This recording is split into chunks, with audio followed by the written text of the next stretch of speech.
نبی اکرم صلی اللہ علیہ وسلم فرمایا، ابو سعید خدری رضی اللہ عنہ حدیث کے راوی فرماتے کہتے ہیں، جو کوئی جمعہ کے دن سورۃ الکہف کی تلاوت کرے تو اللہ تعالیٰ اس کے لیے 2 جمعہ کے درمیان جو ہے نور روشن کر دے گا۔ جو کوئی جمعہ کے دن سورۃ الکہف کی تلاوت کرے تو اللہ 2 جمعوں کے درمیان اس کے لیے نور کو روشن کر دیتا ہے۔ اور لائٹ، روشنی کبھی فائدہ مند چیز ہے، اس میں انسان کو دکھتا ہے، اور اندھیرا نقصان دہ اس لیے کہ اس میں آپ نہیں جانتے کیا آگے ہو سکتا۔ تو نور ہدایت آپ کے لیے کر دیتا ہے کہ 2 جمعہ کے بیچ میں یہ نور چمکتا رہتا ہے آپ کے لیے۔ کیا کرنا ہے اس دن؟ سورۃ الکہف کی تلاوت کرنا ہے پورے جمعہ میں۔ تو جمعہ کب چالو ہوتا ہے؟ جمعرات کی رات سے، تو وہاں سے لے کر تو دوسرے دن تک کبھی بھی کر سکتے، کوئی ضروری نہیں جمعے کی نماز سے پہلے، کوئی ضروری نہیں جمعے کی نماز کے بعد، کوئی ضروری نہیں جمعہ کے دن فجر کے بعد۔ آپ مغرب کے بعد سے لے کر جمعرات تھرسڈے گزر گیا، مغرب ہو گئی، وہاں سے لے کر سیکنڈ ڈے تک کر سکتے ہیں۔ ایک ساتھ بیٹھ کے کیجئے، یا ایک ساتھ نہیں ہو سکتے کسی وجہ سے تو توڑ کے کیجئے، انشاءاللہ کوئی مسئلہ نہیں کہ بھائی کچھ شروع کر دیا پھر بیچ میں ٹائم آ گیا نماز وغیرہ جا کے پھر آپ کا کنٹینیو کر لیا، اور ماشاءاللہ ایک ہاف این آور ہارڈلی زیادہ سے زیادہ ختم ہو گیا آپ کا سورۃ الکہف۔ ضرور پڑھے۔ اور سورۃ الکہف جب سب سے افضل اور سب سے عظیم دن میں پڑھنے کا حکم دیا جا رہا ہے تو میں آپ سے یہ کہوں گا سورۃ الکہف کی تفسیر پر بھی ذرا غور کرے کہ کیا وہ سندیش، کیا میسج اور کیا پیغام ہے سورت کے اندر کی سب سے عظیم اور سب سے افضل دن اس کو پڑھنے کا حکم دیا جا رہا ہے۔ جب آپ اس کو پڑھیں گے تو بہت ساری باتیں آپ کو پتہ چلیں گی۔ سورۃ الکہف کے اندر بہت سارے خزانے ہیں چھپے ہوئے، یاد رکھیے، جن کو آپ جب پڑھیں گے جمعہ کے اور سب سے افضل دن تو اس کو یاد رکھیں گے کہ یہ کیا ہے۔ اس کی پہلی 10 آیتوں کی صرف فضیلت یہ ہے اس سورۃ الکہف کی کہ جو اس کو تلاوت کرتا ہے کس سے محفوظ رہیں گا؟ دجال کے فتنے سے محفوظ رہیں گا۔ اور دجال کا فتنہ کیا ہے؟ صرف ایک روایت رکھتا ہوں اس تعلق سے کہ اللہ کے رسول صلی اللہ علیہ وسلم فرماتے ہیں نوح علیہ السلام سے لے کر تمام انبیاءوں نے مجھ سے پہلے تک، مطلب آپ صلی اللہ علیہ وسلم پہلے تک دجال کے فتنے سے اپنی قوم کو ڈرایا ہے۔ نوح علیہ السلام پہلے رسول انسانی طرف بھیجے گئے، ان سے لے کر تمام انبیاءوں نے کس سے ڈرایا اپنی قوم کو؟ دجال سے۔ اور دجال کے فتنے سے بڑا کوئی فتنہ نہیں ہوا ہے، اس لیے تمام انبیاءوں نے ڈرایا ہے۔ اور صحابہ کو جب اللہ کے رسول صلی اللہ علیہ وسلم نے بات بیان کی، صحابہ کانپنے لگے اور ڈر گئے، کیونکہ وہ جانتے تھے آخری نبی کے بعد اس کا آنا تو طے ہے، لیکن ڈرانا پہلے نبی سے چالو، پہلے رسول ڈرا رہے ہیں اپنی قوم کو دجال کے فتنے سے، کتنا ڈینجرس فتنہ، اس سے بچنا پہلی 10 آیتوں کی فضیلت۔ کچھ نہ کچھ تو پیغام ہے ان 10 آیتوں میں، کھولیے اس پیغام کو، جائیے اس کی تفسیر اور اس کی گہرائیوں میں، پھر پتہ چلے گا کیا اسٹرانگ میسج اللہ دے رہا ہے، کیا سگنلز پاس کی جا رہے روز قیامت جو سب سے بڑا فتنہ آنے والا ہے اس سے بچنا ہے۔ تو یہ ہے میرے طرف سے پیغام اور ہدایت، دیکھو، ڈیکوڈ کرو اس کے پیغاموں کو، ان میسیجز کو دیکھو، اس کی تفصیلات میں جاؤ، اس کی تشریح میں جاؤ، اس کی گہرائیوں میں جاؤ، اور اپنے آپ کو اور اپنے آنے والی نسلوں کو دجال کے فتنے سے، وہ دجال جو عظیم آنے والا ہے سب سے بڑا، اس کے علاوہ چھوٹے موٹے دجال تو انشاءاللہ یوں ہی نکل جائیں گے۔ سب سے بڑے فتنے کا اس کے اندر حل ہے 10 آیتوں میں، ایک روایت میں کہ پہلی 10 آخری 10 کی بھی الفاظ ہے ایک حدیث کے اندر کہ آخری 10 بھی دجال کے فتنے سے نہ جائے، سمجھا؟ سورۃ الکہف پڑھیے، نوجوانوں کے واقعے سے چالو ہوتی ہے جو اپنے رب پر ایمان لائے اور پھر وہ اپنی جانوں کو بچانے ایک گفا میں چھپ گئے، رب العزت نے ان کو نشانی بنا دی۔ جب اٹھے پتہ نہیں کتنے 100 سال بعد، عرصہ ختم ہو چکا تھا، لوگ ایمان لا چکے تھے، یہ ایمان لائے تھے، کوئی ایمان والا نہیں تھا۔ جب یہ اٹھے نیندوں سے تو سب ایمان والے تھے، لوگوں نے پہچان لیا، کہا اچھا تم تو وہ تمہارے قصے مشہور تھے، لوگ بولتے تھے کچھ نوجوان چلے گئے وہ تم، پہچان لیا۔ پڑھیے اس سورت۔ اس دن خاص کیا ہوتا ہے جب یہ پڑھ لیتے ہیں آپ تو ایک جمعہ سے دوسرے جمعہ ایک نور آپ کے لیے روشن کر دیا جاتا ہے۔ یہ سورۃ الکہف کی فضیلت ہے، خاص طور سے جمعہ کے دن پڑھے جانے کے لیے، ٹھیک ہے۔ آئیے اب اس اوپر والی حدیث میں ایک جو نقطہ ہم کو اضافی ملا، اس سے پہلے کی حدیث میں بھی سیم تھا، آدم علیہ السلام پیدا کیے گئے، توبہ کیے، جنت میں ڈالے گئے، دنیا میں بھیجے گئے، انتقال ہوا اسی دن، یہ باتیں تو پتہ چل گئی ہم کو، لیکن ایک اضافی چیز تھی اس کے اندر، وہ یہ تھی اس میں ایک گھڑی آتی ہے، ایک ٹائم ہے جس میں مانگی گئی دعا اللہ رد نہیں کرتا سوائے حرام چیز نہ مانگی جائے۔ آئیے اس کے تعلق سے تھوڑی سی تفصیلات دیکھتے ہیں۔ ابو داؤد کی روایت ہے، نبی اکرم صلی اللہ علیہ وسلم فرمایا، کہا جمعہ کا دن 12 ساعت میں جو ہے 12 گھڑیاں اس کے اندر ہوتی ہے، 12 پارٹس جس کو بول لیجیے عام زبان میں، ٹھیک۔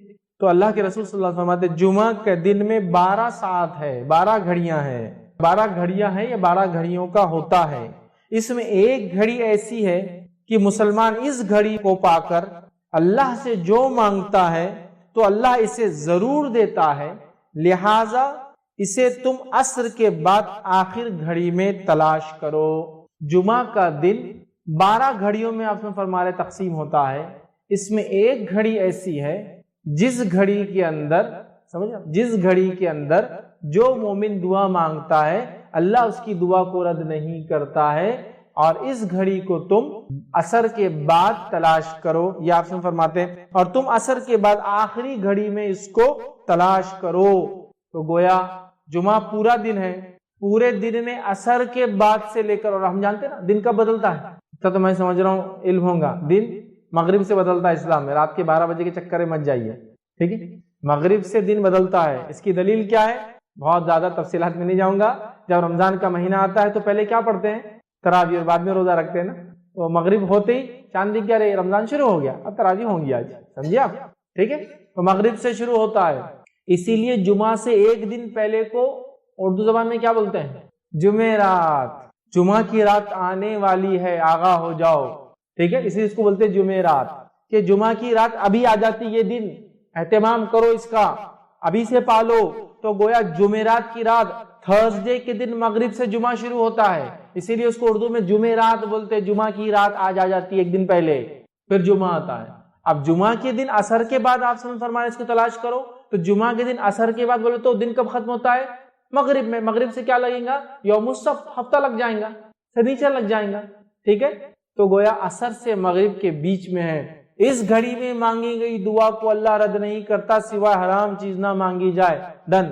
بہت سارے لوگ مصیبتوں سے، بیماریوں سے، تکلیفوں سے، پریشانیوں سے، جسمانی پریشانیوں سے، گھریلو پریشانیوں سے، مالی پریشانیوں سے پریشان ہیں، بس اٹھا لیجیے اس دن کا فائدہ، منا لیجیے اس دن کو، حقیقت میں منا لیجیے اپنے رب کو، کروا لیجیے اپنی دعا قبول، رد نہیں کرتا اللہ مومن کی دعا، سوائے حرام چیز نہ مانگے۔ تو آپ سے فرماتے ہیں اللہ ضرور دیتا ہے، لہٰذا اسے تم عصر کے بعد آخری گھڑی میں تلاش کرو۔ تو دیکھیے آپ کتنی فضیلت ہے اس یوم الجمعہ کی، جمعہ کے ایک دن کی، یاد رکھیے۔ تو اب کوئی انسان یہ گھڑی کو کبھی غلطی سے بھی ضائع نہ ہونے دے، خوب فائدہ اٹھائے اس گھڑی کا، یاد رکھیے، ٹھیک ہے۔ تو اللہ تعالیٰ نے جمعہ کے دن میں بھی عصر کے بعد کے وقت کوئی خاص فضیلت دی تھی جمعہ کے دن کے، تاکہ اس میں کیا جائے عمل بہت بہترین ہوتا ہے، دعا کے اعتبار سے قبول ہو جاتا ہے۔ اور جمعہ کب سے چالو ہوتا ہے میں تفسیر رکھ چکا ہوں، یہ تھرسڈے کے دن مغرب سے سورج غروب ہونے سے لے کر فرائیڈے کے دن سورج غروب ہونے تک چلتا ہے۔ اس کو اردو میں جمعرات کی رات، جمعرات ہی ایکچولی وہ جمعہ کی رات ہی ہے، جمعرات کی رات سے لے کر ہفتہ لگنے سے پہلے جمعہ کی مغرب تک ہوتا ہے، یاد رکھ، ٹھیک، تو اس میں پالے۔ اسی طرح جو ہے ابو داؤد اور حاکم اور نسائی کی روایت ہے، اس روایت کے اندر ہے اسے عصر کے بعد آخری ساعت میں تلاش کرو۔ تو گویا عصر کے بعد آخری حصے میں یہ وقت آتا ہے جس میں ہم خوب دعائیں کریں، یاد رکھیں۔ تو یہاں پتہ چلا کہ عصر کے بعد ہم کو یہ دعا کرنا چاہیے۔ اب آئیے ایک اور فضیلت اس دن کی کیا ہے۔ الحمدللہ ہم تمام مرد اور خواتین اس خطبہ جمعہ کے لیے جمع ہوئے ہیں۔ انشاءاللہ عزیز اس مختصر سے وقت میں جس ٹاپک اور جس عنوان پر ہم بات کریں گے وہ ہمارا جو کڑی اور سلسلہ چلا تھا، امت مسلمہ کو درپیش چیلنجز اور اس کا حل کیا ہے۔ اس چیلنج کے اندر آج 10واں اور آخری چیلنج میں آپ کے سامنے رکھنے کی کوشش کروں گا، جو امت مسلمہ جو ہے فیس کر رہی ہے، جو امت مسلمہ جس کے سامنے جو کھڑا ہے، اور یہ بڑا اہم چیلنج ہے، یاد رکھیے، اس لیے کہ کہیں نہ کہیں اب آج جس چیلنج کی ہم بات کریں گے یہ 10واں اور آخری ہے، لیکن اس کا تعلق ہر اس پوائنٹ سے تھا جو ہم نے اب تک دیکھا ہے۔ پورے کے پورے جو کڑی میں ہم نے آج 10واں ہے، تو 9 جو اس سے پہلے پوائنٹس دیکھے تھے جو شرک سے شروع ہوا تھا، اور لاسٹ جو پوائنٹ ہم نے جو اس پہ کور کرنے کی کوشش کی تھی، وہاں تک اگر آپ آئے تو یہ کہیں نہ کہیں ایک اہم اس کا ٹکڑا ہے یا اہم حصہ ہے۔ اس پوائنٹ کے، اس نقطے کے، اس چیز کے نہیں ہونے کے نتیجے میں یہ تمام مسائل سے امت مسلمہ جوجھ رہی ہے۔ اگر یہ مسئلہ حل ہو جاتا تو کچھ نہ کچھ حد تک امت مسلمہ مسائل آتے تو اس کو لڑنے کے لیے، اس کا جواب دینے کے لیے، ان مسائل کو حل کرنے کے لیے ریڈی ہوتی اور تیار ہوتی، یاد رکھیے۔ اور آج کا جو ہمارا جو خطبے کا جو ٹاپک ہوگا، یاد رکھیے، وہ ہے تھنک ٹینک۔ تھنک ٹینک مطلب یہ ہوتا ہے کہ کسی بھی قوم اور امت کے پاس ایسے لوگ افراد ہوتے ہیں جو اس پہ کوئی مصیبت، تکلیف، دکھ، پریشانی یا فیوچر میں امت کیا کریں گے، مستقبل میں امت کیا کریں گے، اس کے بارے میں وہ پہلے سے پالیسی بنا لیتے ہیں، گائیڈ لائنز بنا لیتے ہیں، طریقہ کار بنا لیتے ہیں، جسو کہتے کیسے ان مسائل سے جوجیں گی اور امت کیسے گزریں گی اور آگے بڑھیں گی، وہ پہلے سے وہ ساری چیزیں امت کے سامنے رکھ دیتے ہیں۔ اور اس کے بعد جب وہ چیزیں، وہ مسائل درپیش ہوتے ہیں تو امت ان چیزوں کو دیکھتی ہے، رہنمائی آلریڈی موجود ہوتی ہے، امت اس رہنمائی کو لیتی ہے اور امت ان مسائل سے گزر جاتی ہے۔ ابھی امت کے پاس تھنک ٹینک نام کی کوئی چیز نہیں، یاد رکھی، مطلب وہ لوگ، وہ طبقہ جو سوچے اور امت کو جواب دے کہ امت ان مسائل سے گزر رہی ہے یا یہ مسائل آنے والے، چلیے گزر رہی ہے وہ ایک الگ بات ہے، آنے والے ہیں، اور اس کا حل یہ ہے، شریعت نے یہ بتایا، اور دنیاوی راستے یہ ہے، ہم جس ملک میں رہتے ہیں اس کے لا آف دی لینڈ یہ ہے، اور اس میں ہم اس طریقے سے اس مسئلے سے ایسے جوجیں گے، ایسے نکلیں گے، اور آگے کا لاہ عمل، آگے کا طریقہ کار، فیوچر پلاننگ اور مستقبل میں امت کیا کریں گی اس کا حل یہ ہے۔ لیکن امت مسلمہ کے پاس ایسی کوئی چیز نہیں یاد رکھی۔ یقیناً جو بات میں کہہ رہا ہوں یہ کوئی نئی چیز نہیں یاد رکھی۔ نبی اکرم صلی اللہ علیہ وسلم جب تک دنیا میں تھے تو اللہ رب العزت آپ کو وحی کے ذریعے گائیڈ کرتا تھا۔ تو اب نبی اکرم صلی اللہ علیہ وسلم دنیا سے جانے والے تھے، سلسلہ وحی کا رکنے والا تھا، تو اللہ کے رسول صلی اللہ علیہ وسلم نے ہم کو الٹرنیٹ کیا دیا تھا؟ اللہ رب العزت نے ہم کو کیا دیا کہ نبی اکرم صلی اللہ علیہ وسلم کے دنیا کے جانے کے بعد ہم لوگ کیسے کریں گے کام؟ ایشوز، مسائل، پرابلمز تو آنے والے، آگے بھی آتے رہیں گے، تو سلوشن کیا ہے اسے کیسے نکالیں گے ہم؟ تو اللہ رب العزت نے نبی اکرم صلی اللہ علیہ وسلم کی حیات میں ہی وہ طریقہ کار بتا دیا تھا، یاد رکھیں، کہ امت اپنے مسائل کیسے نکالیں گی۔ اور وہ آیت کا ایک حصہ ہے جو میں نے آپ کے سامنے تلاوت کی۔ اللہ رب العزت یاد رکھیے اس آیت کے اندر سورہ آل عمران سورہ نمبر 3 اور آیت نمبر 159 اس میں اللہ فرماتا ہے اور کہتا ہے، جو آیت میں نے تلاوت کی تھی، اللہ فرماتا ہے وَشَاوِرْهُمْ فِي الْأَمْرِ، اے نبی صلی اللہ علیہ وسلم جب کوئی مسئلہ ہو جائے تو ان صحابہ کے ساتھ بیٹھ کے مشورہ کر لینا۔ وَشَاوِرْهُمْ فِي الْأَمْرِ مطلب اب آگے کیا پلاننگ کرنا ہے، آپ صحابہ کے ساتھ بیٹھنا اور اس کو پلان کر لینا۔ فی الامر فَإِذَا عَزَمْتَ فَتَوَكَّلْ عَلَى اللَّهِ، اور جب آپ کوئی فیصلے پہ پہنچ جائے، جب کوئی آپ مصمم ارادہ پھر کر لے، جو مشورہ آ جائے گا اس بیسس پہ جب آپ کو فیصلہ کر لے، پھر اللہ پر توکل کر لینا، اس کے بعد اللہ پر بھروسہ کر لینا۔ ان اللہ یحب المتوکلین، اس لیے کہ اللہ تعالیٰ اس پر توکل کرنے والوں کو پسند کرتا ہے۔ آگے بات تو کیا کہا؟ مشورہ کر لینا۔ نبی اکرم صلی اللہ علیہ وسلم ہے اور ایک قلعے کا جو ہے گھیراؤ کیا جا رہا ہے، یہودیوں کا قلعہ ہے، نبی اکرم صلی اللہ علیہ وسلم جس سے موجود ہے، اور آپ صلی اللہ علیہ وسلم صحابہ سے کہتے ہیں کہ فلاں جگہ ہم پڑاؤ ڈالیں گے۔ ایک صحابی کہتے ہیں کہ اللہ کے رسول صلی اللہ علیہ وسلم میرا مشورہ ہے کہ پڑاؤ یہاں نہیں وہاں ڈالیں گے۔ کہا کیوں؟ کیونکہ اللہ کے رسول ہم جن یہودیوں سے لڑنے آئے ان کے پاس جو ہتھیار ہے وہ اتنے اچھے ہیں کہ وہ یہاں تک اس کی رینج ہے، یہاں تک وہ ہتھیار پہنچ جاتے جہاں خیمے کی آپ بات کریں۔ اللہ کے رسول فرمایا ٹھیک ہے ہم خیمہ پیچھے لگائیں گے۔ دیکھیے ایک صحابی کے مشورے میں بات ہوئی۔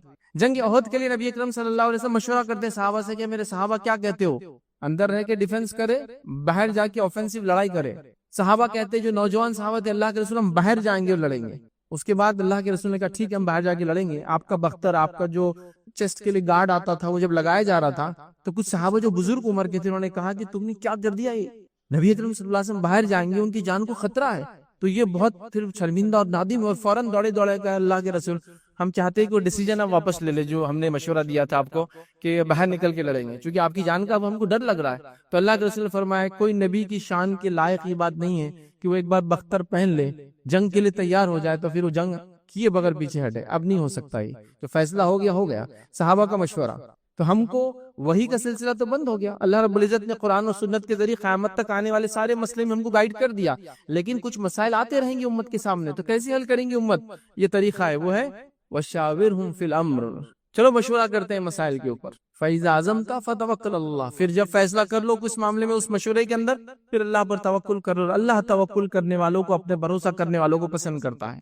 تو یہ ہے طریقہ آگے چلنے کا، اور یہ جو میں نے شروع میں کہا تھنک ٹینک، ایسے لوگ جو سوچے امت کے بارے میں، یہ آیت اس کی دلالت کرتی۔ آئیے دوسری آیت اللہ رب العزت کیا فرماتا ہے اس آیت کے اندر، اور یہ آیت یاد رکھیں سورہ نساء، اس کی آیت نمبر جو ہے 83 ہے، 83 نمبر کی آیت ہے۔ اللہ فرماتا ہے اور کہتا ہے اور جب ان کے پاس امن یا خوف کی کوئی خبر جو ہے پہنچتی ہے، یہ منافقین کے بارے میں بات ہو رہی، جب ان کے پاس کوئی خوف کی، امن کی خبر پہنچتی ہے تو اس جو ہے اسے مشہور کر دیتے ہیں۔ تو منافق کیا کرتے ہیں، اس سنی باتوں پہ چیزوں کو مشہور کر دیتے تھے۔ جیسا خبر آ گئی نعوذ باللہ مسلمان ہار گئے، بس مشہور کر دیا، پہلے خبر آ گئی کہ مشرکین بہت تعداد میں آ رہے، پھیلا دیا مسلمانوں میں، تاکہ ایک ڈر خوف ہو جاتا نا، اب کسی فوج سے پہلے کو پھیلا دے وہ اتنے بڑے فلاں ہیں۔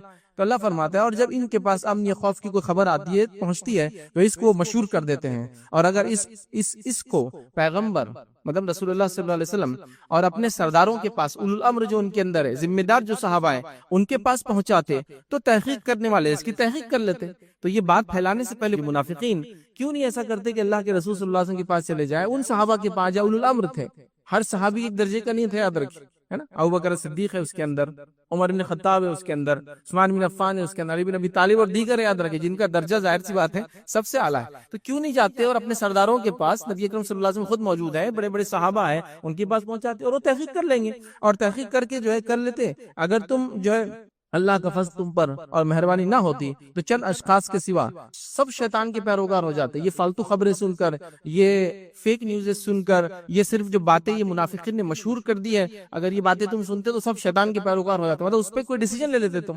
فلاں قوم نے آپ پہ حملہ کر دیا، جبکہ انہوں نے حملہ نہیں کیا، وہ صرف آپ سے بات کرنے آئے، بات مشہور کر دی، اب مسئلہ ہو گیا نا.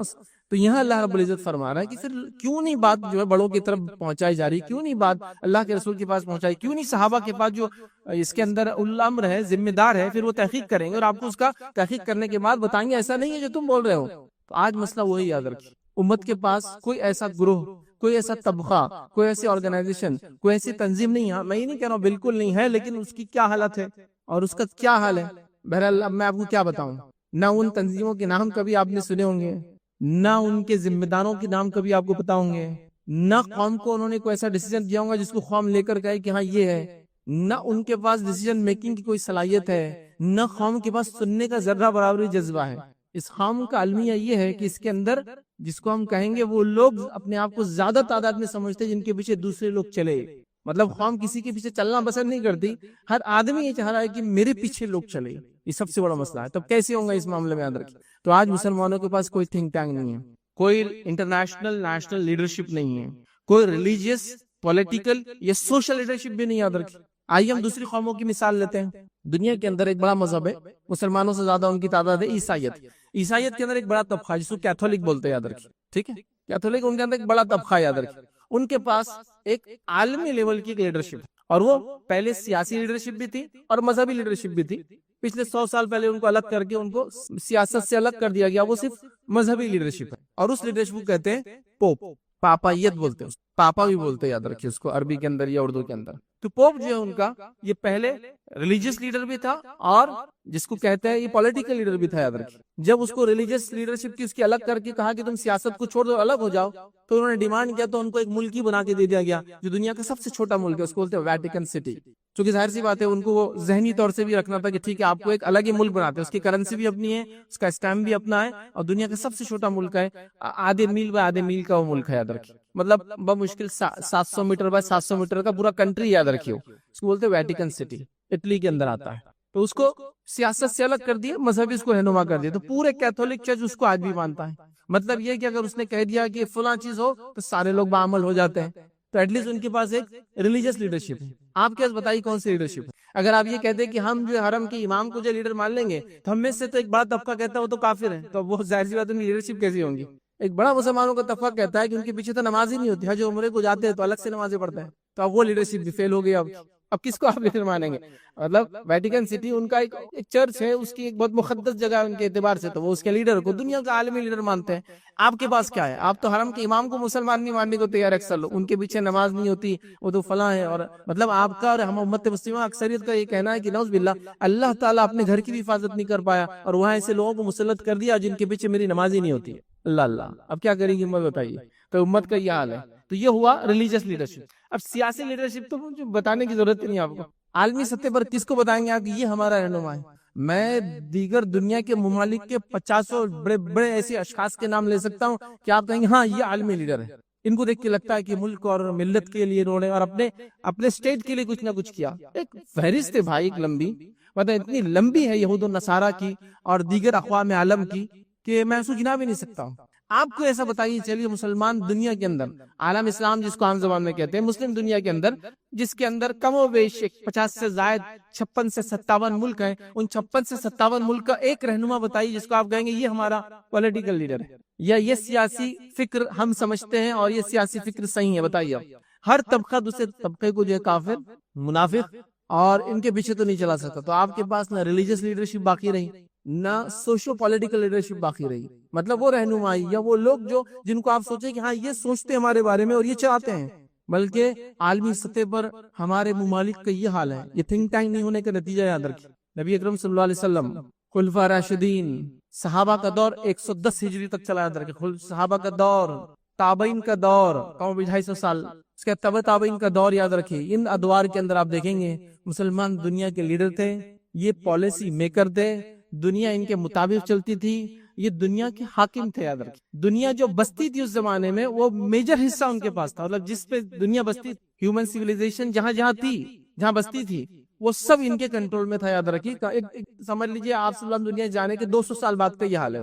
اور وہاں سے پھر وہی سلسلہ الحمدللہ تقریباً 15ویں 16ویں صدی تک چلا. اس کے بعد زوال کا دور چالو ہوا. پھر یورپین سائروں نے کولونائزیشن کیا اور پھر مسلمان ممالک کو ٹکڑے ٹکڑے کر کے بانٹ لیا. تم یہ لے لو, تم وہ لے لو, تم وہ لے لو. مطلب مسلمانوں کی جان مال عزت اور ممالک جو ہے یہ ایک کیک کی مانند تھا. جو آ رہا ہے بس کاٹ رہا ہے, جتنا حصہ لینا چل تو کالے, اتنا حصہ اس کو دے دے, بچاؤ پھینک ڈالو, ان کی ضرورت نہیں. یہ حال کیا پھر. یاد رکھیں ہم بھول گئے. یاد رکھیں سب بھول گئے. یاد رکھیں کوئی لیڈر نہیں ہے, کوئی لیڈرشپ نہیں ہے, نہ کوئی ریلیجیس لیڈرشپ ہے, نہ کوئی سوشل لیڈرشپ ہے, نہ کوئی پولیٹیکل لیڈرشپ ہے, کچھ بھی نہیں. یاد رکھیں ہمارے پاس کیوں امت اس حالت میں پہنچی. یاد رکھیں کیسے اس حالت کو دور کیا جائے. فیوچر پلاننگ کیسی کریں گے امت, بتائیے. کل کیا ہونے والا آپ کیسے وہ کریں گے. فلاں مسئلہ آ گیا, کسی کو پتا بھی نہیں مسئلہ کیا ہے. تعجب کی بات یہ ہے اب کیسے سمجھائے. مذہبی رہنماؤں کو جا کے بیٹھ کر بتانا پڑ رہا ہے. اس کا بھی بیٹھنے کا ایک طریقہ ہی ہے. شیخ کے پاس بیٹھنے کا طریقہ رہتا ہے, دوزان ہو کر بیٹھنا, عزت کے ساتھ بیٹھنا, احترام کے ساتھ بیٹھنا, ان کے وقت کے ساتھ بیٹھنا, ان کے سامنے جا کے بیٹھنا, نظروں کو نیچے رکھنا, پھر انہیں وقت دینا, پھر آپ نے ان کو مسئلہ سمجھانا, کیا انہوں نے فیصلہ لینا اگلا کیا کرنا ہے. تو اگلا آدمی خود بولتا ہے یہ کیا فیصلہ دیں گا آدمی میرے, جس کو مسئلہ سمجھانے کے لیے مجھے 4 گھنٹے 40 دن لگے پہلے جا کر ٹائم لے کر 4 گھنٹے میں سمجھا پائے, تب بھی ان کو سمجھا اچھا ٹھیک ہے آپ بول رہے تو ہم بول دیتے ہیں. کیا فیصلہ ہوں گا میں نہیں سمجھ پاتا ہوں. امت کا, ان کا مستقبل کا, سیاسی حالات کا, سماجی حالات کا, ٹیکنالوجی وائز جو حالات آ رہے, چلو باقی چھوڑ دو, سائنس اور ٹیکنالوجی کی ترقی کہاں پہنچ رہی. یاد رکھیے اب کیسے آپ کو کوئی گائیڈ کرے گا کہ کل جو آنے والی ٹیکنالوجی اس میں حلال و حرام کیا ہے. کھانے پینے سے لے کر دوائیوں سے لے کر ہر چیز میں ٹیکنالوجی کس لیول پر جا رہی ہے آپ سوچ بھی نہیں سکتے. مطلب جو چیزیں پہلے سمجھ میں نہیں آتی, دکھتی نہیں تھی, وہ آپ اب محسوس کر سکتے ہیں. جو پہلے آپ مثال لے لیجئے میرے, آپ نے انگور کھایا, اس سے پہلے آپ بیج والا انگور کب کھایا تھا آپ نے, سے پہلے آپ سمجھ. تو سائنس اور ٹیکنالوجی کہاں جا رہی ہے. یاد رکھیے آپ نے سنترا اور موسمبی تو کھائی تھی, لیکن اس کے بیچ کے کتنے فروٹس آ گئے, کتنے, اس کسی کینو بولا جا رہا ہے کہ سنترے کی طرف زیادہ, موسمبی کی طرف کم فلاں ہے. یہ سب سائنس ٹیکنالوجی کا نتیجہ ہے کہ کئی الگ الگ پھلوں کو ملا کر اگلے پھل دے رہے. اب نیکسٹ پلاننگ ہے کہ کئی جانوروں کو ملا کر اگلی نسل تیار کریں گے, جو جانور کھائیں گے نہیں کھائیں گے ہم. پھر پھلوں میں اور سبزیوں میں تو ٹھیک ہے ساری چیزیں حلال ہے ہمارے لیے, لیکن باقی دیگر جانوروں کے اندر تو حلال حرام کا مسئلہ ہے نا, کہ فلاں جانور سے فلاں کراس کر کے ہم فلاں بنائیں گے. جینیٹیکل انجینئرنگ جس کو کہتے ہیں, کس لیول پر جا رہی ہو. تو اگلا کیا کریں گے 10 سال بعد جو چیزیں آئیں گی, آپ سمجھ رہے ہیں. مطلب ایسی چیزیں آنا چالو ہو گئی. مطلب آپ جیسا پہلے لکڑی استعمال کرتے تھے, تو لکڑی کی آپ کوئی چیز بنائیں گے, پلین لیول بنائیں گے, لگائیں گے, وہ ٹائم تو پلائی ووڈ بول کی چیز آ گئی تھی. لکڑی کو لے کے کمپنی میں پروسیس کر کے ایسی پلین تختے بنا دی جا رہے تھے کہ آپ جیسے کاٹو اور بنا لو. تو آپ کو پتا ہے آج کل گوشت اور میٹ میں بھی ہوتا ہے, مطلب مختلف جانور گوشت لے کے اس کو چٹکا کر مارکیٹ میں بیچا جاتا ہے, اس کو جیلیٹین بولتے ہیں. یاد رکھیں مطلب ایسا ہے کہ آپ جتنے سائز کا میٹ چاہے اتنے سائز کا آپ کو مل جائے گا, اور آپ وہ کریں. تو کیا یہ شرن, کیا اس کی حکم ہوگا. ابھی آپ کو لگ رہا بہت دور ہے, 10 سال بعد ان چیزوں کو آپ بکتے ہوئے نظر آئیں گے آپ کو مارکیٹ میں. پھر ہمارا مسئلہ کیا ہوگا, کون ہم کو جواب دیں گا. دواؤں کے اندر فلاں ادویات میں فلاں چیزیں میں کون بتائیں گا امت کو. کوئی گائیڈنس ہی نہیں کہ فیوچر کیا ہونے والا امت کا, کون بتائیں گا. کوئی تیاری نہیں امت کی. یاد رکھیں نہ بتانے والوں کو علم ہے, نہ سمجھنے والے شعور حاصل کریں. مطلب جہاں کچھ لوگ ہیں بھی جن کے پاس وہ صلاحیت ہے, وہ لیڈرشپ ہے, وہ سمجھا سکتے ہیں, خواہ ان کے پیچھے چلنے کو تیار نہیں. مسئلہ یہ بھی ہے کیونکہ ہر آدمی کہہ رہا ہے میرے سے زیادہ ہوشیار تو دنیا میں موجود نہیں ہے کوئی. کیسے ہوگا امت کا. یاد رکھیے اب اس کے بعد جب لیڈرشپ ختم ہو گئی, یاد رکھیے تھنک ٹینک نہیں رہا ہمارے پاس, انٹلیکچوئلس ہمارے پاس نہیں رہے, ان لوگوں نے آرگنائزیشن کریٹ نہیں کی, تو ہمارے پاس کوئی پالیسی نہیں رہی. یاد رکھیے کہ ہم کیسے جیئیں گے, کیا کریں گے, کیا کھائیں گے, کب نہیں کھائیں گے, کیا پڑھیں گے, کیا نہیں پڑھیں گے, کہاں بچوں کو ڈالیں گے, کہاں نہیں ڈالیں گے, کیا چیز حلال ہوگی اور کیا چیز حرام ہوگی, مستقبل میں آنے والی سائنس ٹیکنالوجی میں کیا ہم لیں گے اور کیا ہم نہیں لیں گے, کیسے ہم کریں گے, کیسے ہم نہیں کریں گے. ماضی میں, پاسٹ میں علماء نے, ہمارے دینی طبقے نے, بہت ایڈوانس لوگ تھے, یاد رکھیے, مسائل کو لکھا جو فیوچر میں آ سکتے ہیں. لکھا انہوں نے اس چیز کو, ایسا ہو سکتا ہے فیوچر میں, تو کیا کریں گے امت. مطلب وہ جب تھے اس سے 500 سال پہلے کا سوچ رہے تھے کہ اگلا ایسا ہو تو ہم کیا کریں گے. آج ہمارا حل یہ ہے کہ ابھی جس حالت سے ہم گزر رہے ہیں اس سے بھی 50 سال پرانی باتیں کی جا رہی ہے. جمعہ کا خطبہ ایک طرح سے ایک پلیٹ فارم ہے جس کے ذریعے آپ اپنی جدید یا مسائل یا حالات کو پیش کر سکتے ہیں. ان حالات میں بھی آپ دیکھیے لوگ 5 منٹ کا عربی خطبہ پڑھتے ہیں, اور اس میں بھی کبھی کبھار ایسا پڑھتے ہیں, یاد رکھیے کہ وہ عثمانی خلافت کے دور میں لکھے ہوئے خطبے ہیں جس میں آخری عثمانی خلیفاؤں کے نام کے ساتھ پڑھتے ہیں. اور آج بھی ایسا پڑھتے ہیں کہ اللہ ان کو قائم رکھے اور دائم رکھے. خلافت ختم ہو کے 100 سال ہو چکے ہیں اور آج بھی وہ خطبہ پڑھا جا رہا ہے کہ اللہ عثمانی خلیفہ کو قائم رکھے اور دائم رکھے جو جا چکے دنیا سے. مطلب خطبہ اتنا پرانا ہے, پہلے خطبہ خلیفہ کے نام سے لکھوائے جاتے تھے یا حکمراں جو تھے ان کے نام سے لکھائے جاتے تھے, سمجھ رہے ہیں. تو لہٰذا وہ خطبے 100 ایئرز بیک جو دیے جاتے تھے آج پڑھے جا رہے ہیں. تو امت اب اگلی گائیڈنس کیسے حاصل کریں گے, بتائیے کیسے وہ رہنما حاصل کریں گے. اور تعجب خیز بات کیا ہے معلوم, تعجب خیز بات کیا؟ جو لوگ عربی خطبے کے علاوہ اردو خطبہ دینے کی قائل نہیں، تعجب خیز بات یہ ہے کہ ان کے مسلک کے اندر عربی کے علاوہ دیگر زبان میں اذان دینا بھی جائز ہے، تو خطبہ کیوں نہیں ہو سکتا دیگر زبان میں؟ بتائیے، فارسی میں اذان جائز ہے تو ہم تو کہہ رہے ہیں اردو میں صرف خطبہ دینا ہے، تو نہیں، خطبہ جائز نہیں ہے، لیکن چونکہ خطبے سے لوگ سمجھنا شروع کر دیں گے، سمجھیں گے تو پھر مسائل پیدا ہوں گے، تو پھر بولو مت امت تو کچھ عربی سنا دو 5-10 منٹ کو، مسئلہ ایک بتا دو کہ بھائی فلاں مہینہ چل رہا ہے، اس مہینے میں روزے رکھے، زکات دے، حج کرے، فلاں کرے، فلاں، ہو گیا ختم، ٹھیک ہے؟ یہ تو تھا ہمارا ریلیجس معاملہ، دینی معاملہ ہو گیا، لیکن جس دنیا سے گزر رہے ہیں وہ تو ہم کو بول رہے کہ فلاں فلاں چیز نہیں ہوگی، تمہاری شہریت چھین جائیں گی، تو اب میں اس مسئلے میں کیا کروں؟ وہ تو بول رہے فلاں چیز آپ کو لینا، کھانا پینا اور فلاں چیز کرنا ضروری ہے، کیا میرے دین کے اندر یہ اجازت ہے کہ میں چیز کھاؤں پیوں لگاؤں؟ میں اس کے بارے میں کیا کروں گا؟ کون سولوشن دے گا؟ کون ریپرزینٹ کرے گا؟ کون آگے بڑھ کر بات کرے گا؟ حالات دیکھیے اب کیا ہو چکی ہے، مطلب کس حالت میں ہم آ چکے ہیں، اور سسٹمیٹیکلی امت کو جو مس گائیڈ کیا گیا ہے، سسٹمیٹیکلی امت سے ذمہ دار اور ایسے لوگ جو باشعور باعقل تھے ان کو ختم کیا گیا ہے، ان کو ہٹایا گیا، یاد رکھیے، اور امت اس حالت میں آ چکی، یاد رکھیے کہ آج ان کو پتہ نہیں ہے کہ کیا کرنا ہے، جس کے نتیجے میں کیا ہو رہا ہے معلوم آپ کو؟ قتل اور غارت گری، لوٹ مار عام ہو چکی، یاد رکھیے، امت مسلمہ کی عزتوں کی، جان اور مال کی۔ آپ ذرا سوچو، کبھی خالی سوچو، کوئی ایک آدمی آتا ہے ایک رات، اور ایک آزاد ملک، آزاد انسانیت اس میں بس رہی کروڑوں کی تعداد میں، اور ایک رات میں اس ملک کو غلام بنا لیتا ہے، اور امت خالی دیکھ رہی ہے، ہم کو کیا لینا دینا اس؟ اب میں کتنی مثالیں دوں آپ کے سامنے، کیا بتاؤں، چونکہ کوئی گائیڈ کرنے والا نہیں امت۔ 2008 ہے، ایک رات ہے، ملک آزاد سو رہا ہے، دوسری صبح اٹھتا ہے، فجر میں تو غلام اٹھتا ہے، عراق غلام بنا دیا ایک ملک، اور آپ خاموش بیٹھے تھے، آپ کو لگا کیا ہوتا ہے؟ آپ کو اس میں اشارہ تھا کہ ہم کیا کر سکتے ہیں تمہارے ساتھ، تمہارے پاس نہ کوئی ریلیجیس لیڈرشپ ہے، نہ پولیٹیکل لیڈرشپ ہے، نہ تم کوئی جھکا لگا سکتے ہو۔ سسٹمیٹیکلی پھر ایک کے بعد ایک ملک آپ کے سامنے برباد ہوئے، جان اور مال اور عزت کتنی لوٹی، صرف اندازہ لگائیے نا، اندازہ لگائیے۔ عراق کے اندر صرف دوا نہ ملنے سے، ایمبارگو کی وجہ سے، دوا ہوتی ہے نا، میڈیسن، ویکسینیشنز نہیں ملنے کی وجہ سے، یہ خود امریکن ریکارڈ بتا رہے ہیں، 2 ملین سے زیادہ بچے مرے ہیں، 20 لاکھ سے زیادہ بچے صرف انجیکشن جو ضروری ہے میڈیسن کے لیے نہ ملنے سے مرے ہیں۔ یہ قومیں جو ہم کو سکھا رہی ہے کہ ہم انصاف کے علمبردار ہیں، یہ 20-20 لاکھ بچوں کو صرف اپنی خواہشات کے لیے مار دیتی ہے۔ ہم لوگوں کو کیا پرواہ ہے؟ اللہ تو ہے نا، بس صحیح بات ہے، اللہ ہے، میں کہاں نہیں بول رہا ہوں، لیکن کیا یہ زندگی ہے؟ کیا اس کو جینا بولتے ہیں آپ کو؟ سپریم کورٹ کا ایک ڈیسیجن آیا تھا، ایک مسئلہ تھا، کاسٹ کا ایک ایشو تھا، تو کسی نے ایک کیس ڈالا تھا کہ فلاں آدمی نے، ہائی کاسٹ نے میرے ساتھ فلاں کیا، تو سپریم کورٹ نے ایک بڑا اچھا ڈیسیجن دیا تھا، اس نے یہ کہا تھا زندہ رہنا کوئی خاص بات نہیں ہے، ایک ڈگنیفائڈ لائف، عزت کے ساتھ جینا یہ اصل جینا ہوتا ہے، کیونکہ ذات پات کے نظام میں عزت نہیں ملتی انسان کو، تو خالی جینا نہیں، اگر کوئی کہ ہم تو تم کو زندگی دے رہے نا، لیکن گالی دے کر کھانا دیتے ہیں، گالی دے کر محنت لیتے ہیں، گالی دے کر جو پھر ہمارے محنت کا بدلہ دیتے ہیں، تو یہ کوئی عزت والی زندگی ہوئی؟ تو اس نے کہا نہیں، جینا اصل نہیں ہے، ڈگنیفائڈ لائف ہونا چاہیے، عزت کے ساتھ جینا اصل ہے۔ تو آپ دیکھیے جب یہ نہیں ہوتا ہے تو قتل گری کیسی مچتی ہے، اور جان مال اور عزت آبرو کیسی لٹتی ہے، میں آپ کو ایک فہرست بتا سکتا ہوں۔ یہ تو وہ ہے جو آپ نے، میں نے دیکھا بہت سارے لوگ اس میں ہو سکتا ہے پیدا ہو گئے اس زمانے میں، اس سے تھوڑا سا آگے چل جائے، یورپین ممالک کا اگر حال لے، بوسنیا، کبھی سنا تھا آپ نے وہ ملک کا نام؟ ابھی تو خیر آزاد ملک ہو چکا ہے، اسٹیٹ بن چکا ہے، کیا کچھ حال نہیں ہوا تھا وہاں، کس قسم کی جو ہے بربریت اور کس قسم کے حالات سے وہ ملک گزرا تھا،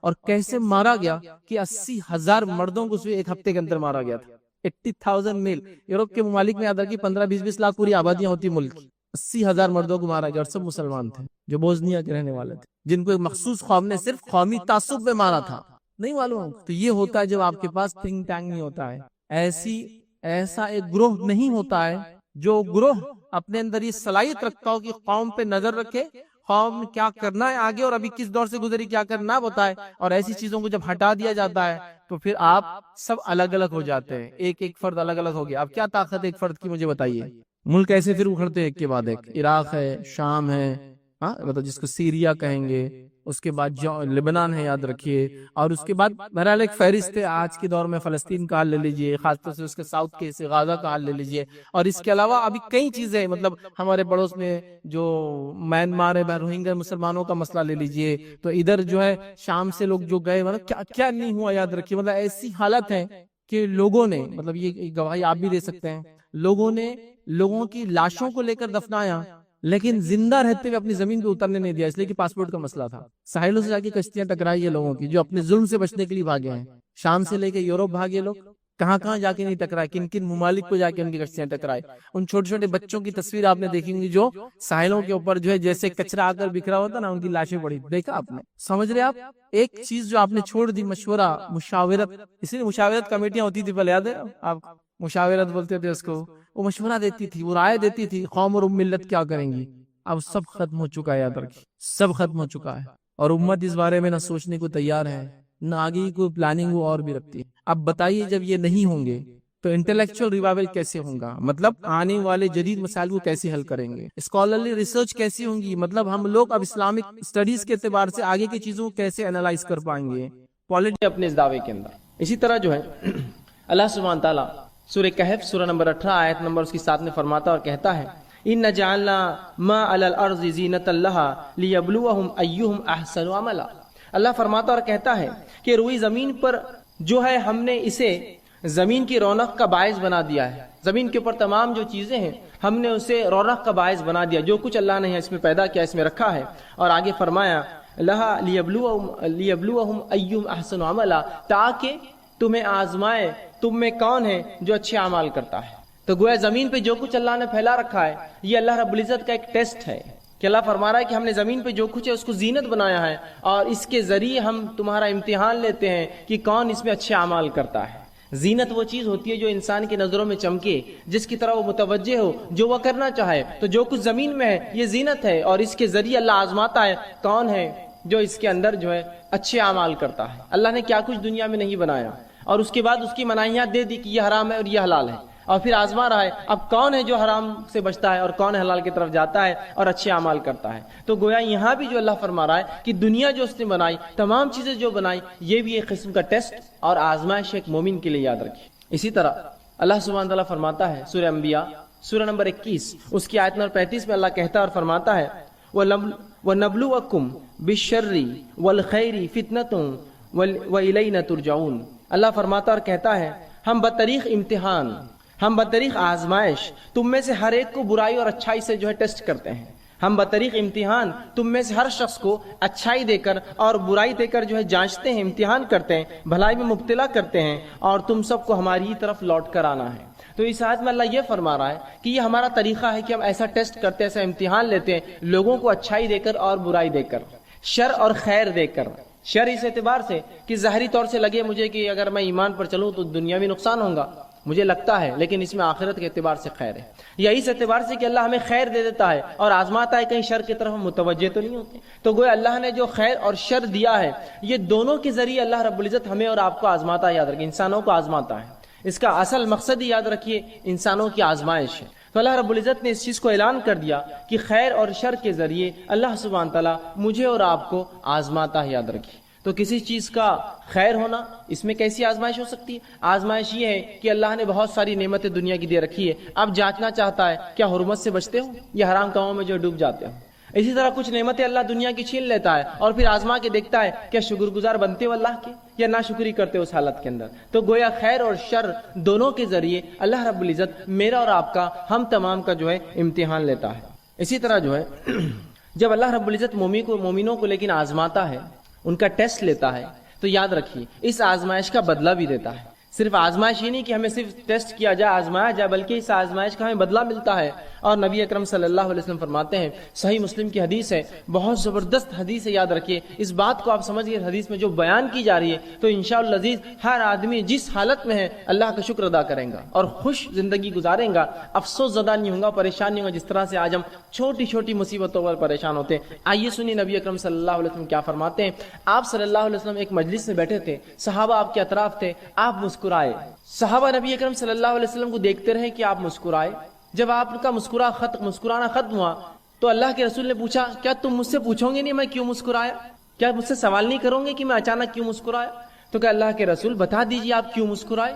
تو کہا میں اس لیے مسکرایا، اور آپ نے فرمایا کہ مومن کا معاملہ بڑا عجیب ہے، اس معاملے پہ مجھے مسکرانا آیا، میں ہنس پڑا۔ یقین اللہ کے رسول صلی اللہ علیہ وسلم خیخے مار کر نہیں ہنستے تھے، صرف مسکراتے تھے۔ تو کہا وہ مومن کا معاملہ بڑا عجیب ہے، اس معاملے کو سوچ کر میں مسکرایا۔ کیا معاملہ عجیب ہے؟ مومن کا معاملہ عجیب ہے، اور وہ یہ ہے کہ جب اللہ رب العزت اسے فراوانی دیتا ہے، دنیا کی اچھی زندگی دے دیتا ہے، اولاد دے دیتا ہے، دھن دولت مال دے دیتا ہے، جب اچھی زندگی دیتا ہے تو یہ شکر ادا کرتا ہے، یہ اس کے لیے اچھا ہے. اور جب اللہ اس کو تنگ دستی دیتا ہے، محتاجی دیتا ہے اور دنیا کی زندگی میں کچھ کم کر دیتا ہے تو مومن صبر کرتا ہے، یہ اس کے لیے بہتر ہے. اور یہ دونوں حال میں اس کے لیے خیر ہے کہ اگر اچھائی دے تو شکر کرے، یہ اس کے لیے بہتر، اگر برائی ہو تو صبر کرے، یہ اس کے لیے بہتر. اور یہ معاملہ مومن کے علاوہ کسی اور کا نہیں ہے. اسی تعجب پر میں مسکرایا، اس بات کا مجھے عجیب لگا کہ اللہ مومن کو دونوں حال میں دیتا ہے بدلہ. دیکھیے نا کتنی اچھی بات ہے کہ اگر میں فراوانی میں ہوں، خوشحالی میں ہوں، تب بھی بدلہ پا رہا ہوں اس کا شکر ادا کر کے. اور اگر تنگ دستی میں ہوں، بدحالی میں ہوں، مصیبتوں میں ہوں، کسی آزمائش میں ہوں، تب میں اللہ کے سامنے صبر کر رہا ہوں، اللہ سے اس کا اجر طلب کر رہا ہوں، یہ معاملہ بھی خیر ہے. گویا مومن کو مصیبت بھی فائدہ دے رہی ہے، مومن کو جو فراوانی فائدہ دے رہی ہے، تنگ دستی میں بھی معاملہ جو ہے جس کو میں عام زبان میں کہوں گا کہ چیت بھی اور پٹ دونوں بھی آئے مومن کی ہی جیت ہے. برے حالات آئے تو بھی اس کو فائدہ، اچھے حالات آئے تو بھی اس کو فائدہ. شکر ادا کرے اچھے حالت میں، اللہ بدلہ دے گا، صبر کرے برے حالت میں، اللہ بدلہ دے گا. تو مومن کا معاملہ عجیب ہے، رسول اللہ نے فرمایا. اور یہ معاملہ آپ نے حدیث میں فرمایا صرف اور صرف مومن کا ہے، مومن کے علاوہ یہ معاملہ کسی کا بھی نہیں. یاد رکھیے کسی اور کا نہیں یہ مسئلہ، صرف ہمارا معاملہ ہے جو ایمان کا دعویٰ کرتے ہیں. دونوں حال میں خوش ہوتے ہیں، دونوں حال میں بدلہ پاتے ہیں. اسی طرح جامع ترمذی کی روایت ہے، آپ صلی اللہ علیہ وسلم فرماتے ہیں جب مومن کو اللہ آزماتا ہے تو کیا ملتا ہے اس کے بدلے. سنیے، آپ صلی اللہ علیہ وسلم فرماتے ہیں آزمائش مومن پر آتی رہتی ہے، آزمائش مومنوں پر آتی رہتی ہے، اور ان کی جان میں آتی ہے، ان کے مال میں آتی ہے، ان کی اولاد میں آتی ہے. جان میں آنا، بیمار ہو گیا، معذور ہو گیا، جان پر بھی مسئلہ آ گیا. مال میں مصیبت آتی ہے، دھن دولت لٹ گیا، تجارت ڈوب گئی، آگ لگ گئی، فلاں مسئلہ ہو گیا، لٹ گیا، تجارت اچانک ٹھپ ہو گئی، کم ہو گئی، تو یہ مال میں کمی ہو گئی. یا اناج اگا نہیں، کھیتی باڑی خراب ہو گئی، یہ مال میں کمی ہے. اور کبھی اولاد سے آزماتے ہیں کہ اولاد دیتے ہیں کبھی چھین لیتے ہیں، دیتے ہیں تو معذور دیتے ہیں، پیدا ہوتی ہے تو کبھی مر جاتی ہے، یا کسی کو دیتے نہیں، اولاد میں آزمائش ہے.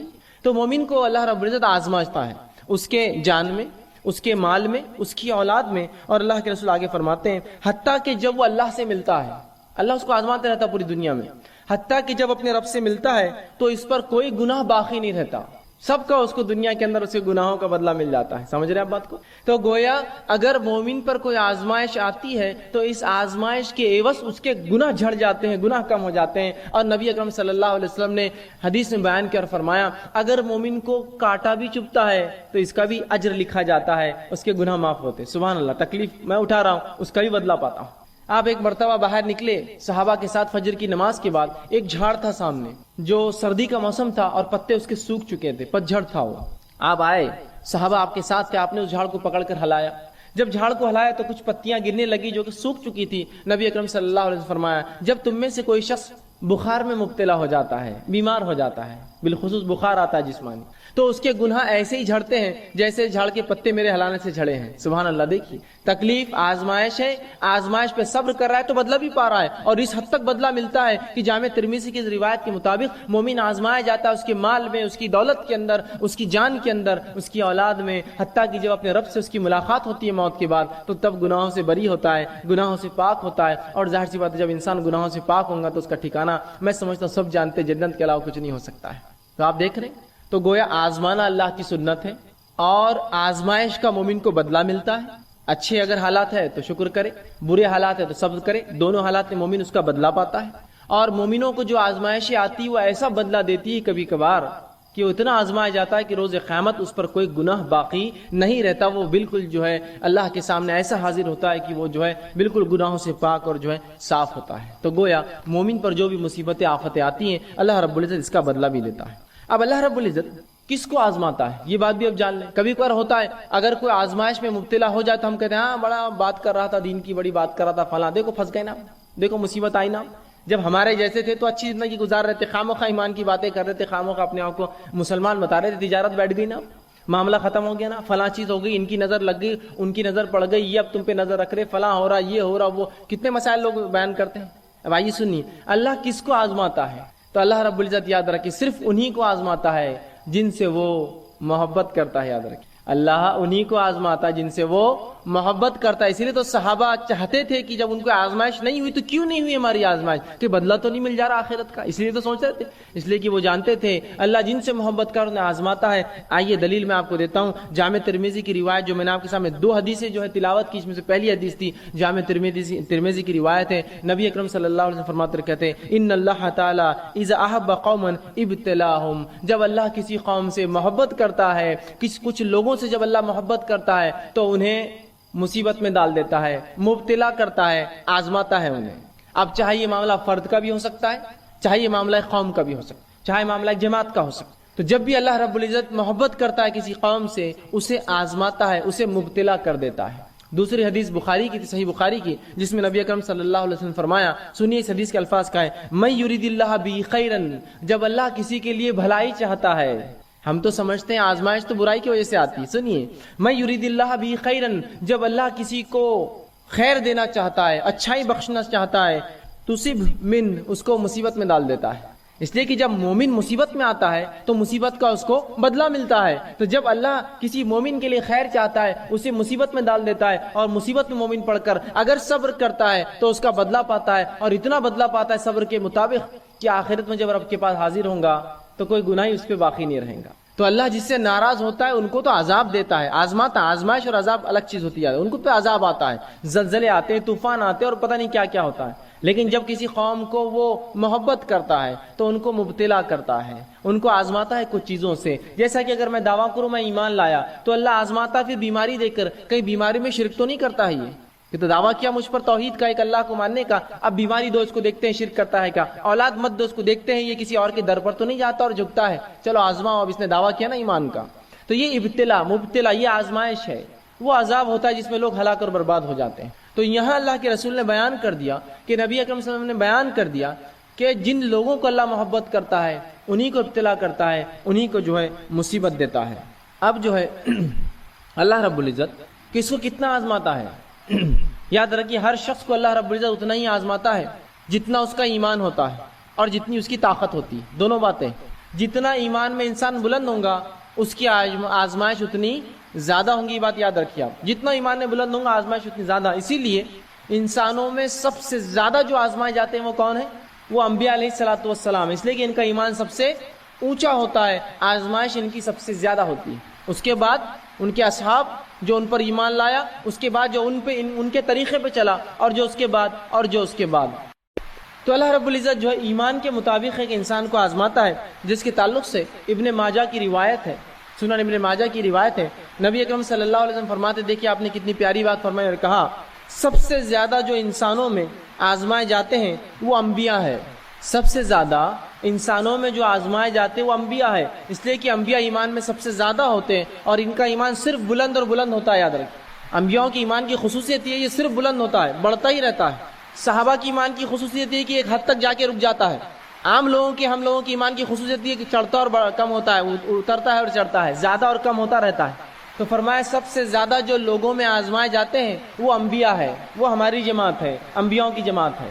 اس کے بعد آپ صلی اللہ علیہ وسلم فرمایا, اس کے بعد دوسرے لوگ جو آزمائے جاتے ہیں وہ ہے جو علماء حق ہوتے ہیں, جو انبیاؤں کے وارث ہوتے ہیں اور حق کی بات, نبیوں کی بات انسانوں تک پہنچاتے ہیں. یہ دوسرے لوگ ہیں جو سب سے زیادہ آزمائے جاتے ہیں, علماء حق.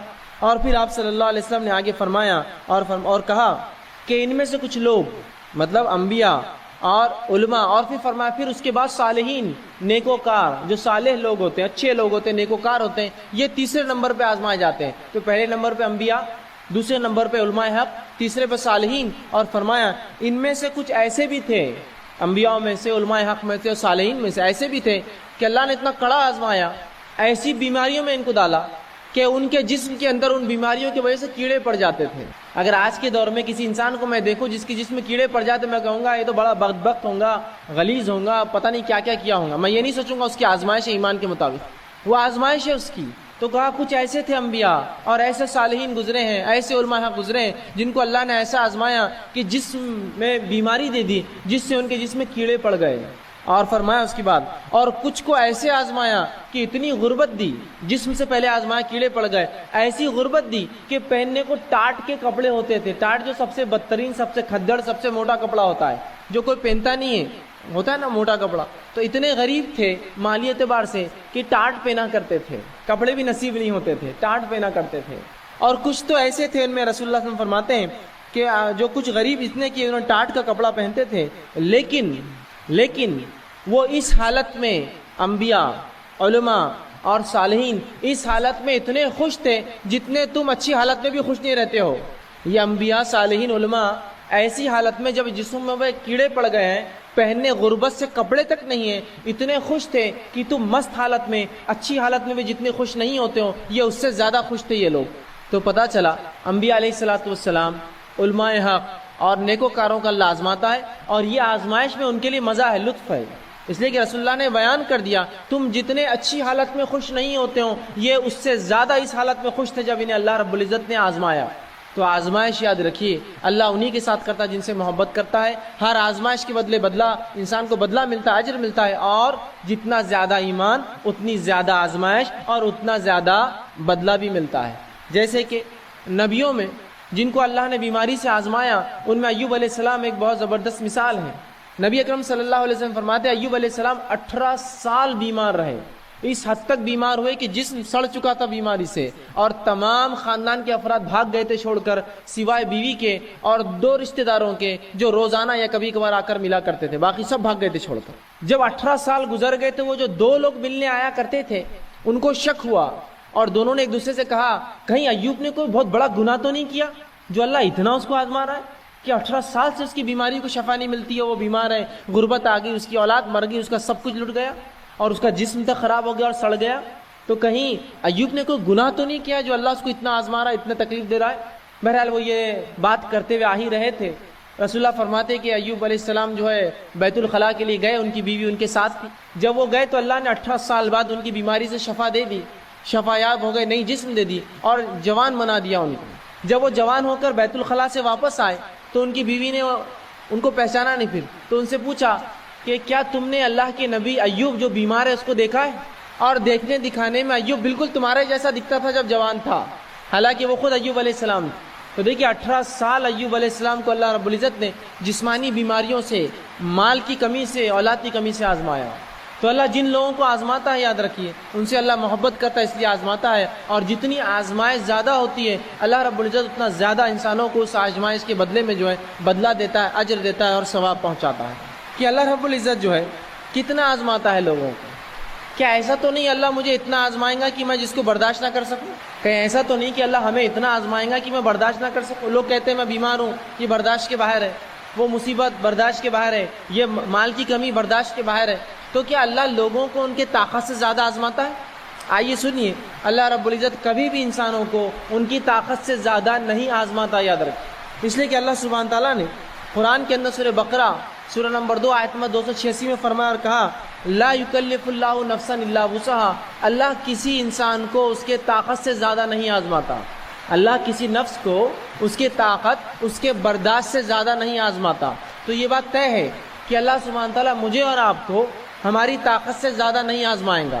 جتنی طاقت ہے، جتنی قوت ہے ہم میں، اتنی ہی صرف ہماری آزمائش ہونے والی ہے. اس سے زیادہ یاد رکھیے میری اور آپ کی آزمائش نہیں ہوتی ہے. تو ایک انسان کو جس کو اللہ محبت کرتا ہے آزماتا ہے تو اس کا بدلہ دیتا ہے.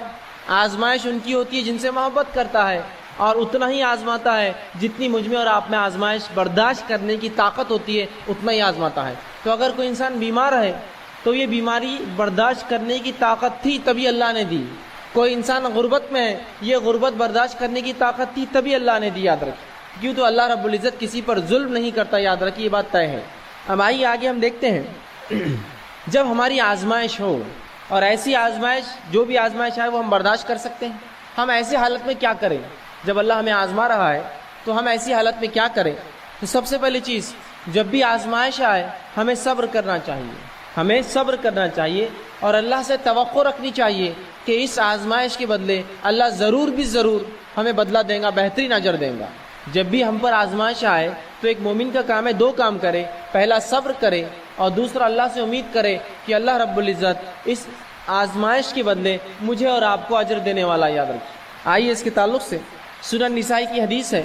نبی اکرم صلی اللہ علیہ وسلم فرماتے ہیں کہ اللہ رب العزت نبی اکرم صلی اللہ علیہ وسلم فرماتے ہیں کہ جب اللہ کسی مومن بندے سے کوئی چہیتی چیز اس کی چھین لیتا ہے. جب اللہ کسی مومن بندے سے اس کی چہیتی چیز چھین لیتا ہے، محبت والی چیز جس کو وہ چاہتا ہے، جس کو پسند کرتا ہے، اگر اللہ رب العزت ایسی کوئی چیز چھین لیتا ہے اور اس پر وہ صبر کرتا ہے، یہ نہیں کرتا ہے کہ اللہ میرے ہی گھر ملا تھا کیا، میری اولاد ملی تھی کیا، میں ہی ملا تھا کیا، یہ نہیں. صبر کرتا ہے کہ جو اللہ نے کرنا تھا کیا، میں صبر کرتا ہوں، اور صبر کرتا ہے اور اجر طلب کرتا ہے، اللہ مجھے اس کا بدلہ دے اس نقصان کا. تو رسول اللہ فرماتے ہیں تو اس شخص کا بدلہ سوائے جنت کے اور کچھ بھی نہیں ہوتا ہے. جب ایک اللہ کسی کو آزماتا ہے، اس آزمائش پہ صبر کرتا ہے، اللہ سے توقع کرتا ہے اللہ اس آزمائش کا مجھے بدلہ دے، تو رسول اللہ صلی اللہ علیہ وسلم فرماتے ہیں ایسے شخص کو سوائے جنت کے اللہ کچھ نہیں دیتا. مطلب آزمائش میں جب آدمی صبر کرتا ہے تو اللہ اس کو جنت اس کے بدلے میں عطا کرتا ہے.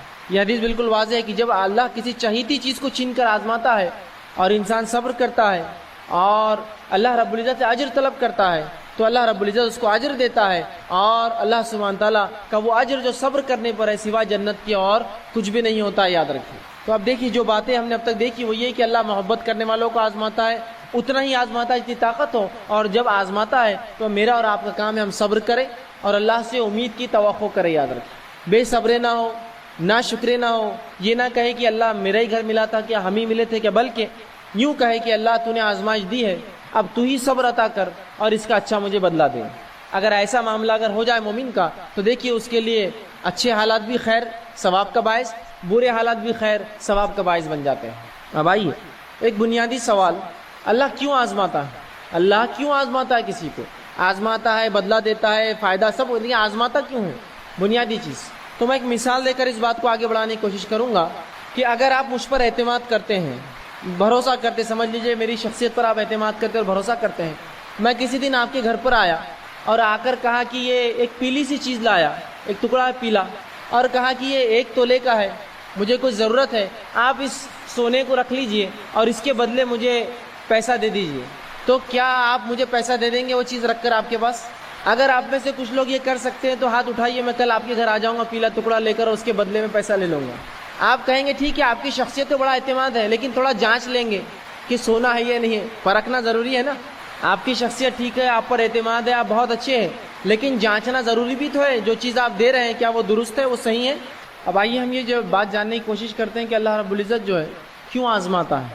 تو بہرحال اس کے لیے ایک مثال دے کر اپنی بات میں سمجھانے کی کوشش کروں گا کہ اگر کوئی شخص میرے اور آپ کے پاس کوئی ایسی چیز لاتا ہے جو سونے جیسی دکھتی ہو، چاہے وہ شخص کتنا ہی اعتبار کا انسان ہو، آپ چاہے کتنا ہی معتبر سمجھے، کتنا ہی اس پر بھروسہ کرے، وہ چیز اس سے آپ جب تک قبول نہیں کرتے جب تک اسے آزما نہیں لیتے کہ واقعی میں وہ چیز جو وہ دے رہا ہے رنگت میں تو پیلی ہے لیکن وہ اصل میں سونا ہے یا نہیں ہے. چاہے وہ شخص بڑا اعتبار کا انسان ہو، بہت معتبر ہو، آپ اس کی بزرگی کی تعریف کریں، جو بھی ہو، لیکن بغیر آزمائے کہ وہ سونا، آپ وہ چیز جو پیلی کہلاتی ہے سونا سمجھ کر نہیں لیتے. اسی طرح جب میں اور آپ ایمان کا دعویٰ کرتے ہیں تو اللہ رب العزت بھی آزماتا ہے، آزما کر دیکھتا ہے کیا واقعی میں ایمان میں کھرے ہیں یا کھوٹے ہیں، جس کے تعلق سے اللہ سبحانہ تعالیٰ نے قرآن کی ویسے تو کئی آیتوں میں بات بیان کی. میں انشاءاللہ آپ کے سامنے ان آیتوں میں سے 2 آیتیں بالخصوص رکھنے کی کوشش کروں گا جس میں اللہ رب العزت نے بہت زبردست انداز سے یہ سمجھایا کہ اللہ کیوں آزماتا ہے. آئیے پہلی آیت سورہ عنکبوت سورہ نمبر 29 اس کی آیت نمبر 2 اور 3 میں اللہ فرماتا ہے اور کہتا ہے، اللہ فرماتا ہے الف لام میم احسب الناس ان يتركوا ان يقولوا آمنا وهم لا يفتنون وَلَقَدْ فَتَنَ الَّذِينَ مِنْ قَبْلِهِمْ فَلَيَعْلَمَنَّ اللَّهُ الَّذِينَ صَدَقُوا وَلَيَعْلَمَنَّ الَّذِينَ الْكَاذِبِينَ. کہ اللہ فرماتا اور دیکھیے اس آیت میں کیا کہتا ہے، الف لام میم احسب الناس، کیا لوگ یہ گمان کرتے ہیں، کیا لوگ ایسا سوچتے ہیں، کیا یہ ان کی سوچ ہے، ان یترکوا ان یقولوا آمنا وهم لا یفتنون، کہ صرف وہ یہ کہہ دیں گے کہ ہم ایمان والے ہیں تو انہیں آزمائے نہیں جائیں گا. کیا لوگ یہ توقع کر رہے ہیں، احسب الناس، ان کا ایسا گمان ہے، ایسا سوچ رہے ہیں کہ صرف ان کے ایمان لانے کے دعوے پہ ہم ان کو چھوڑ دیں گے بغیر آزمائے کے. اللہ دیکھیں آئے وَلَقَدْ فَتَنَ الَّذِينَ مِنْ قَبْلِهِمْ، حالانکہ ہم نے تو ان سے پہلوں کو بھی آزمایا، مصیبتوں میں آزمایا. اس کی وجہ فَلَيَعْلَمَنَّ اللَّهُ الَّذِينَ صَدَقُوا، تاکہ اس آزمائش کے ذریعے جان لے کون ہے جو تم میں سے اپنے دعوے میں سچا ہی ایمان کے، وَلَيَعْلَمَنَّ الَّذِينَ الْكَاذِبِينَ، اور جان لے تم میں سے کون ہے جو جھوٹا ہے اپنے دعوے میں. تو اس آیت میں اللہ نے دیکھی کتنی زبردست اور پیاری وضاحت کر دی. کیا لوگ یہ سوچتے ہیں کہ صرف ایمان لانے کے دعوے پر وہ چھوڑ دی جائیں گے بنا آزمائش کے، جبکہ ہم نے تم سے پچھلوں کو آزمایا تاکہ جان لے کون ہے جو ایمان کے دعوے میں سچا ہے اور جان لے کون اپنے دعوے میں جھوٹا ہے۔ تو اللہ رب العزت آزماتا اس لیے تاکہ پرکھے ہم میں کون سچا ہے اور کون جھوٹا ہے۔ آئیے اسی طرح اللہ سبحانہ تعالیٰ سورہ بقرہ سورہ نمبر 2 آیت نمبر 214 میں یہی بات بیان کرتا اور کہتا اور فرماتا ہے ام حسبتم ان تدخلوا الجنۃ ولما یاتکم مثل الذین خلو من قبلکم، کیا تم یہ سوچتے ہو کہ تم صرف یہ کہہ دینے پر جنت میں چلے جاؤ گے کہ ہم ایمان لائے جبکہ ہم نے تمہیں پچھلے لوگوں کے جیسا بھی آزمایا نہیں؟ کیا تم یہ سوچ بیٹھے ہو ام حسبتم ان تدخلوا الجنہ، کیا تم یہ سوچتے ہو کہ جنت میں تم یوں ہی چلے جاؤ گے؟ وَلَمَّا يَأْتِكُمْ مَثَلُ الَّذِينَ خَلَوْا مِنْ قَبْلِكُمْ، جبکہ ہم نے ابھی تمہیں پچھلوں کے جیسا کہاں آزمایا؟ پچھلے لوگ جب ایمان لاتے ہم انہیں آزماتے، تو کیا تم یہ سمجھتے ہو اے صحابہ، یہ آیت صحابہ کے لیے آئی تھی، کیا تم سمجھتے ہو کہ محمد صلی اللہ علیہ وسلم پر ایمان لانے کا بس دعویٰ کرو گے اور جنت میں چلے جاؤ گے، جبکہ ہم نے ابھی پچھلوں کے جیسا کہاں آزمایا تم کو؟ آگے فرمایا مَسَّتْهُمُ الْبَأْسَاءُ وَالضَّرَّاءُ، اور انہیں ہم بیماریوں سے آزماتے تھے اور مصیبتوں میں ہم نے ان کو ڈال کر انہیں آزمایا، اور کیسا آزمایا؟ ذراؤ وزلزلوا حتی یقول الرسول والذین معه متی نصر اللہ، اتنا آزمایا، ایسا جھنجھوڑا، اتنا جھنجھوڑا کہ پکار اٹھے ان کے انبیاء اور رسول، حتی یقول الرسول والذین آمنوا معه، حتیٰ کہ ان کے انبیاء اور ایمان والے پکار اٹھے متی نصر اللہ، اللہ کی مدد آخر اب کب آئیں گی؟ کتنے آزما گئے اندازہ لگائیے، بیماریوں سے، مشکلات سے، دنیا کی اتنی آزمائے گئے کہ اللہ فرماتا ہے کہ ان کے انبیاء اور رسول اور ان کے متبعین پکار اٹھے ایمان والے، اللہ کی مدد آخر کب آئیں گی؟ اللہ نے فرمایا الا ان نصر اللہ قریب، سن لو اللہ کی مدد بہت قریب ہے تم سے۔ تو کیسے جھنجھوڑے گئے؟ اتنا آزمایا اللہ نے پچھلے لوگوں کو کہ ابھی تو کچھ بھی نہیں ہوا صحابہ کے ساتھ، اور جو انہوں نے آزمائشیں برداشت کی، میں سمجھتا ہوں ان کے پوروں کی ایک صحابی کی جو آزمائش ہوئی ایمان لانے کی وجہ سے، میں سمجھتا ہوں ایسی بڑی بڑی امتیں ہم میں گزرے جن کے پورا ملا کر بھی اتنی آزمائش کبھی ایمان کی وجہ سے نہیں ہوئی ہماری۔ ہو سکتا ہے کچھ لوگوں کی ہوئی ہو، لیکن ایسی بڑی بڑی امتیں گزری ہم میں، ایسی نسلیں گزری جن کو کبھی ایمان کی وجہ سے تکلیف نہیں آئی ہم میں سے، جو صحابہ نے برداشت۔ تو اللہ نے صحابہ کو خطاب کر کے کہا کیا تم یہ سوچتے ہو کہ تم جنت میں ہی چلے جاؤ گے جبکہ پچھلوں کو ہم نے کتنا آزمایا، بیماریوں سے، مال کی کمی سے، دنیاوی آفات سے اتنا آزمایا، اتنا جھنجھوڑا کہ ان کے انبیاء علیہ الصلوۃ والسلام، ان کے رسول پکار اٹھے اور ان کے پیروکار متبعین کہ آخر اللہ کی مدد کب آئیں گی؟ اللہ کی مدد، اللہ نے کہا سن لو اللہ کی مدد بہت قریب ہے۔ تو لوگ بہت سخت آزمائے گئے، اللہ رب العزت نے آزمایا، اور جو لوگ آزمائے جاتے ہیں اور آزمائش میں صبر کرتے ہیں اللہ رب العزت انہیں بدلہ دیتا ہے۔ قرآن میں اللہ رب العزت نے سورہ بقرہ سورہ نمبر 2 آیت نمبر 155 سے آگے بیان کیا، یہ بہت ہی مشہور اور معروف قرآن کی آیت ہیں، بار بار ان آیتوں کو ہم سنتے ہیں۔ اللہ فرماتا ہے وَلَنَبْلُوَنَّكُمْ بِشَيْءٍ مِّنَ الْخَوْفِ وَالْجُوعِ نَقْصٍ مِّنَ الْأَمْوَالِ وَالْأَنفُسِ وَالثَّمَرَاتِ فَبَشِّرِ الصَّابِرِينَ۔ کیا فرما رہا ہے اللہ؟ وَلَنَبْلُوَنَّكُمْ بِشَيْءٍ مِّنَ الْخَوْفِ، ہم ضرور بضرور تمہیں مبتلا کریں گے، آزمائیں گے، خوف سے، والجوع اور بھوک سے، ونقص من الاموال والانفس والثمرات اور کمی سے، مال کی اور جان کی اور پھلوں کی، اور جو ان تمام کی آزمائشوں پر صبر کرے فبشر الصابرین، تو ایسے صبر کرنے والوں کو خوشخبریاں سنا دو۔ الذین اذا اصابتهم مصیبۃ قالوا انا للہ وانا الیہ راجعون، اور یہ وہ لوگ ہیں کہ جب اللہ ان کو مصیبتوں میں ڈالتا ہے، جان کی کمی، مال کی کمی، پھلوں کی کمی، روزی کی کمی، کسی بھی قسم کی کمی میں، تو یہ کہتے ہیں قالوا انا للہ وانا الیہ راجعون، اے اللہ ہم تیری ہی طرف سے آئے ہیں اور تیری ہی طرف لوٹ کر جانا ہے۔ اولئک علیہم صلوات من ربہم ورحمہ واولئک هم المہتدون، اور یہی وہ لوگ ہیں جن پر اللہ کی رحمتیں اور نوازشیں ہو کر رہیں گی، واولئک هم المہتدون، اور اے نبی یہی وہ لوگ ہیں جو ہدایت یافتہ ہے، جو صبر کرے ان تمام تکلیفوں پر۔ تو ان آیتوں میں اللہ رب العزت نے کتنی زبردست بات کہی ہے کہ مومنوں کا شیوار طریقہ تو یہ ہے، آزمائش آتی ہے تو صبر کرتے ہیں، چاہے جان پر آئے، مال پر آئے، پھلوں پر آئے، روزی پر آئے، اولاد پر آئے، کسی بھی معاملے، نفس پر آئے، یہ صبر کرتے ہیں، اور جب بھی کوئی مصیبت آتی تو کیا کہتے ہیں؟ قالوا انا للہ وانا الیہ راجعون، ہم اللہ کی طرف سے آتے اسی کی طرف لوٹ کر جانا ہے۔ ایسے ہی لوگوں پر اللہ کہہ رہا ہے اولئک علیہم صلوات من ربہم ورحمہ، ایسے ہی لوگوں پر اللہ کی رحمتیں اور نوازشیں ہو کر رہیں گی، واولئک هم المہتدون، اور یاد رکھ لو یہی لوگ ہدایت یافتہ ہیں، ہدایت پر تو وہی ہے جو آزمائے گئے ہیں۔ تو یہاں بھی دیکھیے آزمائش کو کسوٹی بتایا گیا، ہدایت آزمائش کو کسوٹی بتایا گیا ایمان والوں کی، آزمائش کو یہ بات بتائے گی کہ جو آزمایا جائیں گا اس کے اللہ رب العزت جو ہے بہترین بدلہ دیں گا۔ ایک مرتبہ یوں ہوا، نبی اکرم